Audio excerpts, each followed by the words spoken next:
খাটের উপর নামাজ পড়া যাবে কিনা, পুরুষের আনাগোনা থাকার সম্ভাবনা থাকলে নিকাব পরে নামাজ পড়া যাবে কিনা, বয়সে বড় মেয়েকে বিয়ে করা যাবে কি না, পেঁয়াজ খেয়ে মসজিদে গেলে কি গুনাহ হবে, আমার বাবা মারা গেছেন, আমার আম্মু নাকি 40 দিন জুতা পড়তে পারবেন না, এটা কি কুসংস্কার, নাপাক অবস্থায় হাদিস ইসলামের বই ধরা যাবে কিনা, নাপাক অবস্থায় হাদিস ইসলামের বই ধরা যাবে কিনা, যেখানে আরবি লেখা আছে ধরা যাবে, কোনো অসুবিধা নেই। কোরআনে কারীম যদি থাকে শুধু কোরআনে কারীম স্পর্শ করবেন না, এছাড়া ইসলামী বই পুস্তক সেখানে হয়তো কোনো একটা পাতায় আধা লাইন এক লাইন হয়তো আরবি লেখা আছে বা হাদিসের মূল পাঠ আছে, সেটি আপনি নাপাক অবস্থায় বা মাসিক চলা অবস্থায় ধরতে পারেন, তাতে গুনাহ হবে না। ইসমাইল দেওয়ান জানতে চেয়েছেন পেঁয়াজ খেয়ে মসজিদে গেলে কি গুনাহ হবে, পেঁয়াজ বলতে কাঁচা পেঁয়াজ যদি খান, কাঁচা পেঁয়াজ খেয়ে সেই অবস্থায় মসজিদে যাওয়া নিষেধ, হাদিসে স্পষ্ট নিষেধ আছে, তার কারণ হলো মসজিদে ফেরেশতা থাকে, অন্য মানুষরা আছেন, কাঁচা পেঁয়াজ খেলে মুখে দুর্গন্ধ হয়, সেই দুর্গন্ধ নিয়ে মসজিদে গেলে আশপাশের লোকদের কষ্ট হবে, ফেরেশতাদের কষ্ট হবে, সেজন্য হাদিসে নিষেধ আছে। অতএব কাঁচা পেঁয়াজকেও খাওয়ার পর ভালো করে মুখের দুর্গন্ধ দূর করে, সেটি অন্য কিছু খেয়ে হোক, ব্রাশ মেসওয়াক ইত্যাদি হোক, যেভাবে হোক অন্য উপায়ে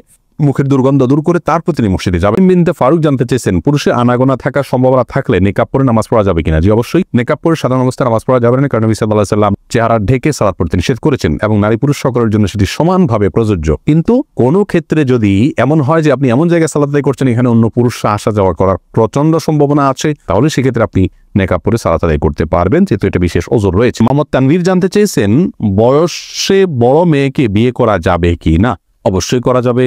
বয়সে আপনার চাইতে আপনি যাকে বিয়ে করবেন তার বয়স যদি বেশি হয়, বিয়ে করাতে কোনো অসুবিধা নেই। নবী করিম সাল্লাল্লাহু আলাইহি ওয়াসাল্লাম নিজে বিবাহ করেছেন খাদিজা রাদিয়াল্লাহু তাআলা আনহাকে, তখন তার অনেক বেশি বয়স ছিল, নবী সাল্লাল্লাহু আলাইহি ওয়াসাল্লামের চাইতেও বেশি বয়স ছিল, বিধায় নিজের চাইতে বেশি বয়সের কাউকে বিবাহ করাতে ইসলাম শরীয়তের দৃষ্টিকোণ থেকে কোনো প্রকার বাধা নেই। বিবাহ নিয়ে আমাদের অনেক কুসংস্কার, আমরা বিধবা বিয়ে করতে চাই না, আমরা তালাকপ্রাপ্তা বিবাহ করতে চাই না, একবার বিয়ে হয়ে গেলে মনে করি জীবনের তরে বন্ধন হয়ে গেছে, কোনোভাবে ছুটলে দোষযুক্ত মনে করি, এইগুলোর সবগুলো আমাদের সমাজের অপসংস্কৃতি, এগুলো অনেক অন্যায়ের দুয়ারকে উন্মোচন করে। বিবাহ বিষয়টাকে শরীয়ত অনেক ইজি করেছে। সাহাবায়ে কেরাম পুরুষ হয়তো একাধিক বিয়ে করছে, সেটাও যেমন তাদের কাছে স্বাভাবিক ছিল, নারীদেরও একাধিক জায়গা বিয়ে হচ্ছে সেটা সম্পূর্ণ স্বাভাবিক মনে করা হচ্ছে। এখন 2-3 জায়গা বিয়ে হলে তালাক হলে তাকে মানুষ মনে করে যে লোকটা খারাপ, ভালো মানুষ নয়। এটি সম্পূর্ণ একটি ষড়যন্ত্র, ইবলিস আমাদের সমাজকে অস্থিতিশীল করবার জন্য এই কালচারগুলো প্রবেশ করে দিয়েছে সমাজে। এগুলো আমাদের যত বেশি আমরা বুঝতে সক্ষম হব ততই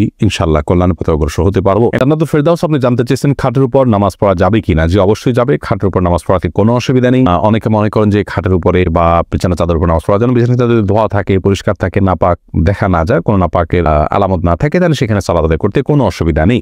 আপনি লিখেছেন সবার সময় বীর্য বিছানা চাদর উপরে বিছানা নাপাক হবে কিনা, নাপাক হলে তার করণীয় কি, যদি এটাকে খুঁটিয়ে উঠাতে পারেন তাতেও পাক হবে, আর ধুয়ে ফেলতে পারে সেটা উত্তম, অন্তত ওই জায়গাটা শুধু ধুয়ে ফেললেই কিন্তু পাক হয়ে যাবে, পুরো বিছানা না ধুলেও চলবে।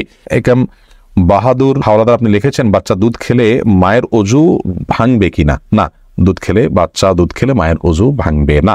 কাজী ফাতেমা লিখেছেন কোন লোক তার স্ত্রী থাকার পর একাধিক মেয়ের সাথে কথা বলেন, সম্পর্ক রাখেন, চেষ্টা করেও ফেরানো যাচ্ছে না, স্ত্রী হিসেবে করণীয় কি? স্ত্রী হিসাবে নিজেকে পরিপাটি রেখে যথাসম্ভব তার মধ্যে যদি কোনো প্রকার অভাব থাকে, শূন্যতা থাকে, সেটা দূর করার চেষ্টা করা উচিত। সে সাথে বোঝানো, ভালোবাসা দিয়ে কিংবা অভিমান করে কিংবা মুরব্বীদের মাধ্যমে বিভিন্নভাবে নরমে গরমে তাকে বোঝানো উচিত।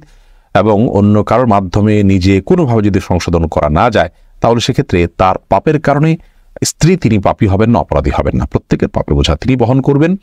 সবর করে যদি আপনি তার সাথে সংসার করে থাকতে চান, সেটা সুযোগ আপনার জন্য শরীয়ত রেখেছে। আর যদি তার এই দুশ্চরিত্র এটার মাঝে আপনার টিকে থাকাটা কঠিন হয়, আপনার সবরের বাইরে চলে যায়, মনে হয় যে আল্লাহর বিধান লঙ্ঘন করে ফেলবেন, তাহলে সেক্ষেত্রে মুরব্বীদের মাধ্যমে তার কাছ থেকে তালাক নেয়ার এখতিয়ারও আপনার আছে। এর আখতার আপনি লিখেছেন বিয়ের পর কি কোনো ছেলের জন্য তার আগের গার্লফ্রেন্ডের সাথে কথা বলা হালাল হবে বইয়ের অনুমতি ছাড়া? গার্লফ্রেন্ড এই শব্দটাই হলো একটা নোংরামির শব্দ।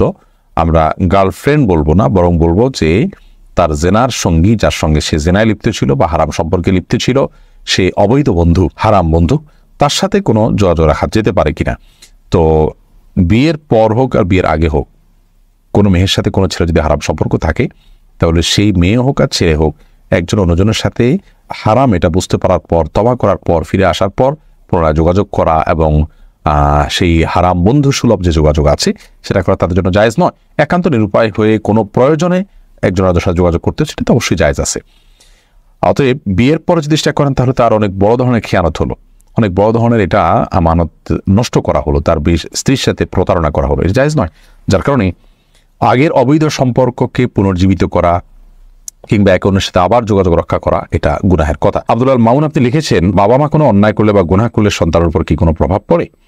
ভাই আব্দুল আল মামুন, সন্তানের উপরে প্রভাব পড়ে এ অর্থে যে বাবা মা যদি কোনো পাপে লিপ্ত হন, তারা যদি কোনো পাপ চর্চা করেন, কোনো অপরাধ চর্চা করেন, তারা সন্তানরা সেগুলো দেখতে দেখতে ছোটবেলা থেকে শিশুকাল থেকে তারা সেগুলো দেখতে দেখতে অভ্যস্ত হয়ে বড় হওয়ার আশঙ্কা থাকে। এই দিক থেকে তাদের উপরে প্রভাব পড়ায় বলা যেতে পারে। অর্থাৎ অসৎসঙ্গ অবলম্বন করতে করতে করতে করতে তাদের মধ্যেও সেই নেচারটা চলে আসার ভয়, সেই অভ্যাসটা চলে আসার ভয়, পাপের পথে পরিচালিত হওয়ার ভয় থাকে সমূহভাবে। কারণ মানুষ যা শুনে শিখে তার চাইতে দেখে শিখে অনেক বেশি। শিশুদের মধ্যে এই প্রবণতাটা আরো অনেক বেশি। এই জন্য বাবা মা কোনো পাপ করলে এ অর্থে সন্তান প্রভাবিত হতে পারে যে তাদের সে পাপ দেখতে দেখতে সন্তানরাও সে পথে পরিচালিত হওয়ার সমূহ আশঙ্কা আছে। আর যদি প্রভাবিত হওয়া বলতে আপনি এই বোঝান যে স্পিরিচুয়াল কোনো ক্ষতি, অর্থাৎ অন্তর্নিহিত কোনো ক্ষতি আছে, যেমন বাবা মা পাপ করবেন আর তার জন্য পাপের বোঝা সন্তানের উপরে পড়বে, বা অনেক সময় বলা হয় যে বাবা মা পাপ করছেন সেজন্য গর্ভস্থ সন্তান নষ্ট হয়েছে, খারাপ হয়েছে, এটা হয়েছে সেটা হয়েছে, তাহলে সেটা সঠিক নয়। কারণ আল্লাহ তাযিরু ওয়াজিরাতুন বিজরি উখরা, আল্লাহ তাআলা বলেছেন একজনের পাপের বোঝা অন্যজন বহন করবে না। বিধায় এ অর্থে সন্তান পিতামাতার পাপের কোনো বোঝা বহন করবে না এবং তার প্রভাব তার উপরে পড়বে না। প্রত্যেকের পাপের বোঝা তাকেই পাবে। ফয়সাল হোসেন আপনি লিখেছেন, পারিবারিকভাবে বিয়ে ঠিক হওয়ার পর মেয়ের সাথে ফোনে কথা বলা যাবে কিনা? বিয়ে ঠিক হওয়ার পরে ফোনে একান্ত প্রয়োজনীয় তথ্য কোনো কিছু জানা দরকার থাকলে জানতে পারবেন। এমনি আলাপ সালাপ বলতে যেটা বোঝানো হয় আরো স্বামী স্ত্রী সুলভ আলাপ সালাপ, সেগুলো কোনো অবস্থাতে জায়েজ নয় যতর মধ্যে বিয়ের আগদ সম্পন্ন না হবে। মেঘনা এআইডি থেকে আপনি লিখেছেন, বিয়ের গিফট হিসেবে পরিবারের পক্ষ থেকে দেওয়া আংটি কি দেবর তার ভাবিকে পরিয়ে দিতে পারবে? না, দেবর তার ভাবিকে কোনো অবস্থাতেই পরিয়ে দিবেন না। এটি একটা নষ্ট কালচার। আমাদের সমাজে দেবর ভাবির সম্পর্কটাকে মনে করা হয় যে একে অন্যের সাথে খুনসুটি করবে, একে অন্যকে আপনার এই যে আংটি পরিয়ে দেয়া ইত্যাদি এগুলো করবে, এগুলো জায়েজ নয়। ইসলামের দৃষ্টিকোণ থেকে এগুলো হারাম, এবং এই কাজগুলোর মাধ্যমে হাজারো অনাচারের দুয়ার উন্মোচিত হয়, খোলে। আমরা সর্বনাশ হওয়ার পরের পরে আফসোস করে আক্ষেপ করি। যেমন একটু আগে একটা প্রশ্ন আমরা শুনলাম, যে প্রশ্ন শুনে আমরা বুঝতে পেরেছি যে কি পরিমাণ আমরা অসতর্ক, এবং অসতর্কতার কারণে কি পরিমাণ ক্ষতিগ্রস্ত হই আমরা, তার কিছু নমুনা এই সমস্ত ঘটনাবলী থেকে বোঝা যায়। নবী করিম সাল্লাল্লাহু আলাইহি ওয়াসাল্লাম দেবর সম্পর্কে বলেছেন, আল হাম ওয়াল মউত, দেবর সে তো মৃত্যু, আর পুরুষদের জন্য শ্যালিকা সে হলো মৃত্যু। তার থেকে মৃত্যু থেকে মানুষ যেরকম পলায়ন করে সেরকম দূরত্ব বজায় রেখে সাবধান এবং সতর্ক থাকা উচিত। কারণ হলো এখানে ফিতনার আশঙ্কা থাকে অনেক বেশি। অতএব কোনোভাবেই তার দেবরকে আংটি পরিয়ে দেওয়া জায়েজ নয়। তাদের জন্য পর্দা বিধান ফরজ, বিধায় এটা যদি একান্ত আংটি পরাতে হয় তাহলে সেক্ষেত্রে পুরুষকে পরাবে, নারীকে পরাবে, এবং মাহরাম কেউ পরাবেন, ভাবি দেবরকে নয়, দেবর ভাবিকে নয়। সাদি আপনি লিখেছেন, নামাজে সালাম ফিরানোর সময় পাশে থাকা আয়নার দিকে চোখ গেলে কি গুনাহ হবে?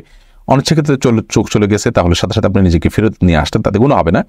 কিন্তু ইচ্ছাকৃতভাবে আয়না দেখা, কোনো কিছু দেখা, এটা জায়েজ নয়। কারণ আপনার দৃষ্টি তো আপনার সালাতের যে এরিয়া নিচের দিকে নিবদ্ধ থাকার কথা, আপনার সেখানে ডানে বামে উপরে নিচে যাওয়ার কথা না। যদি যায় তাহলে সেক্ষেত্রে এটা সালাতের জন্য একটা ত্রুটি, এবং সালাত যথাভাবে আপনি আদায় করলেন না।